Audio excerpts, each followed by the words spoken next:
नमस्कार, कैसे हैं आप सभी लोग। एक बार फिर बहुत बहुत आदर अभिनंदन स्वागत है आप सभी का आपके अपने इस YouTube चैनल पर। मैं मोनिका शर्मा आज की वीडियो में आप लोगों के लिए लेकर के आई हूँ 5 ऐसे अचूक उपाय कि यदि उन उपायों को आप कर ले तो आपको रोगों से मुक्ति मिल सकती है। यदि ये जीवन हमारा बिना रोगों के चल जाए ना तो इससे बड़ा वरदान कुछ नहीं होता, लेकिन बहुत सारे लोग ऐसे होते हैं जो इस आशीर्वाद से और इस वरदान से वंचित होते हैं। उनके जीवन में एक के बाद एक कोई ना कोई रोग लगा ही रहता है। एक रोग जाता है तो दूसरा रोग उनको आकर के पकड़ लेता है। बिना मतलब कभी कोई रोग हो जाता है, कभी कोई एक्सीडेंट हो जाता है, या फिर बहुत सारे लोगों के घरों में ऐसी भी प्रॉब्लम होती है कि घर का एक सदस्य ठीक होता है तो दूसरा सदस्य बीमार हो जाता है। तो इसके लिए आज मैं आपको कुछ उपाय बताऊंगी, वो कर लीजिएगा, आपको ज़रूर फ़ायदा होगा। लेकिन उपायों को शुरू करने से पहले आपसे कहूँगी कि यदि ये वीडियो आपको पसंद आती है तो इसको लाइक ज़रूर कर दीजिएगा, चैनल को सब्सक्राइब कर लीजिएगा और सारी वीडियो की नोटिफिकेशन आपको मिलती रहे इसके लिए बेल बटन को भी प्रेस कर दीजिएगा। कहते हैं नर सेवा नारायण सेवा, इसीलिए यदि वीडियो ये अच्छी लगती है और आपको लगता है कि इससे किसी का भला हो सकता है तो थोड़ी सी नारायण सेवा आप भी कर लीजिएगा और ये वीडियो उन लोगों तक ज़रूर शेयर कर दीजिएगा जिन लोगों को इससे फ़ायदा मिल सकता है, जो लोग लगातार रोगों से जूझ रहे हैं। तो हो सकता है कि आपके एक छोटे से प्रयास से उन लोगों को रोगों से मुक्ति मिल जाए। तो चलिए शुरू करते हैं उपाय नंबर 1 से। उपाय नंबर 1 के अनुसार आपको एक कॉपी या डायरी लेनी है, साथ ही आपको लेना है एक ब्लू कलर का पेन। ध्यान रखिएगा, पेन ब्लू कलर का ही होना चाहिए।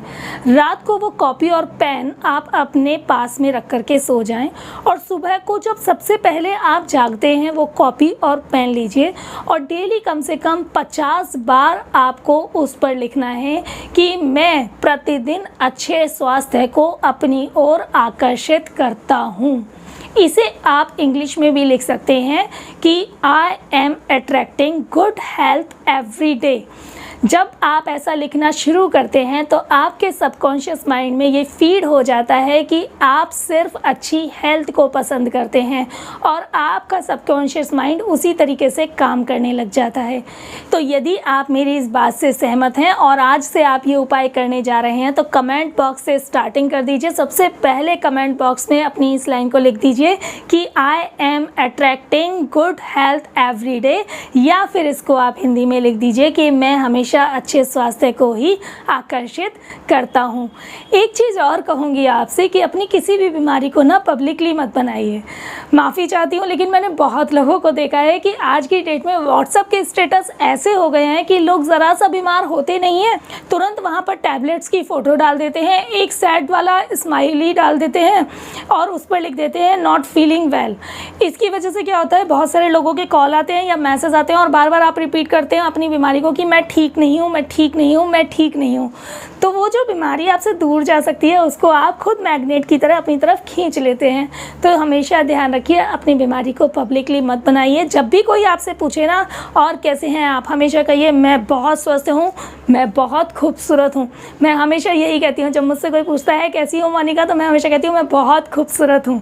तो आपको भी ऐसी कोई टैगलाइन हमेशा बनानी चाहिए जिससे कि जब भी कोई पर्सन आपको कॉल करे ना उसको लगे कि आप कुछ अलग हैं इस दुनिया में। ठीक है, तो ये उपाय आपको ज़रूर करना है। ये आपकी लाइफ में बहुत ही चमत्कार क्रिएट कर देगा और रोग ऐसे गायब हो जाएंगे आपकी लाइफ से। ठीक है, तो चलिए अब बात करते हैं उपाय नंबर 2 की। उपाय नंबर 2 में फटाफट से जितनी भी मेडिसिन आपके घर में रखी हुई हैं जो डेट एक्सपायरी हैं उनको निकाल करके अपने घर से बाहर फेंक दीजिए। डेट एक्सपायरी दवाई यदि आपके घर में होती हैं तो वो हमेशा रोगों को अपनी तरफ खींचती हैं, इसीलिए कभी भी डेट एक्सपायरी दवाई आपको नहीं रखनी चाहिए। अब बात करते हैं उपाय नंबर 3 की। उपाय नंबर 3 में फटाफट से देखिए कि आपके घर में मेडिसिन किस डायरेक्शन में रखी हुई है। यदि साउथ की डायरेक्शन में है तो इमीडिएटली उनको वहाँ से हटा दीजिए। साउथ की डायरेक्शन स्टेबिलिटी की डायरेक्शन होती है। जब कोई भी चीज़ हमें अपने घर में बहुत टाइम तक स्टेबल करनी होती है या चाहते हैं कि हमेशा के लिए रहे, तब हमें वो डायरेक्शन यूज़ करनी चाहिए। अदरवाइज़ उस डायरेक्शन में हमें कोई भी ऐसी चीज़ नहीं रखनी चाहिए जिसको हम हमेशा अपने घर में नहीं चाहते हैं। इसीलिए वहाँ से दवाइयों को फटाफट से हटा दीजिए और दवाइयों का अच्छा प्रभाव लेना चाहते हैं तो उन दवाइयों को नॉर्थ ईस्ट की डायरेक्शन में रख दीजिए। कोई भी रोगी ऐसा है जिसको दवाइयाँ भी काम नहीं कर रही हैं, उनकी दवाइयों को उठा के नॉर्थ ईस्ट में रख दीजिए। फिर देखिए उनको दवाइयों का बहुत अच्छा रिजल्ट मिलेगा और वो बहुत जल्दी रिकवर हो जाएंगे।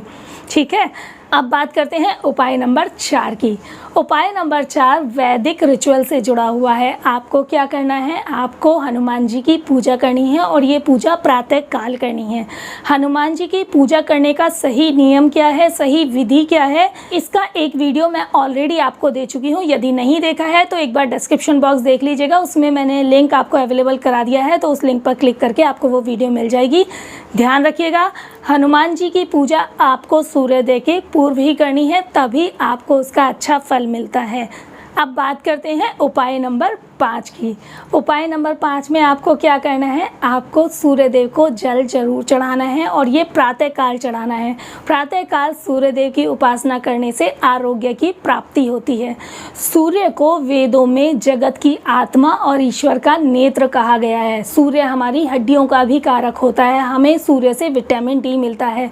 पृथ्वी पर जीवन भी सूर्य की वजह से ही है। कितना भी बड़े से बड़ा रोग हो, यदि आप उस रोग से मुक्ति चाहते हैं तो आप हनुमान जी की पूजा कीजिए प्रातःकाल और सूर्यदेव को जल जरूर चढ़ाइए। सूर्यदेव को जल चढ़ाते समय आपको कुछ बातों का ध्यान रखना है। सबसे पहले आपको सूर्यदेव को जल चढ़ाने के लिए एक तांबे का लोटा लेना है। तांबे के लोटे में लाल रंग की रोली डाल दीजिए। तांबे के लोटे में थोड़े से लाल फूल डाल दीजिए। अब आप जब सूर्यदेव को जल चढ़ाएंगे तो आपको एक मंत्र भी बोलना है। ये मंत्र इस तरह से है, ओम घृणी सूर्याय नमः। अब आप जब जल चढ़ाएंगे तो आपको जल ऐसे चढ़ाना है कि आपका हाथ सर के ऊपर होना चाहिए, तब आप जल चढ़ाएंगे। और जल चढ़ाते समय आपके पैरों पर जल की छींटें नहीं आनी चाहिए। तो ये उपाय आप करके देख लीजिए। 5 उपाय आपकी लाइफ में मिरेकल कर देंगे। एक चीज़ आपको और बताना चाहूँगी कि यदि आपका जन्म किसी भी महीने की 8 तारीख, 17 तारीख या 26 तारीख को हुआ हो तो आपको सूर्य उपासना नहीं करनी है। इसकी एक वीडियो मैं आपको ऑलरेडी दे चुकी हूँ। यदि आपने नहीं देखी है तो उसका लिंक भी डिस्क्रिप्शन बॉक्स में आपको मिल जाएगा, उसे आप ज़रूर देख लीजिएगा। तो ठीक है जी, ये बता दिया मैंने आपको 5 उपाय, इनको ज़रूर कर लीजिएगा। 40 दिन में आपको फ़ायदा ना हो तो मुझे ज़रूर मेरे नंबर पर व्हाट्सएप या कॉल करके बता दीजिएगा। ऐसा हो नहीं सकता कि आपको फ़ायदा ना हो। तो चलिए, अब आप सभी लोग स्वस्थ रहें और आपके घर में भी सभी लोग अच्छे स्वास्थ्य से भरे हुए रहें और आप हमेशा रोग मुक्त रहें। इसी मनोकामना के साथ मैं लेती हूँ इजाज़त। अगली वीडियो में मिलती हूँ आपसे बहुत जल्दी। नमस्कार।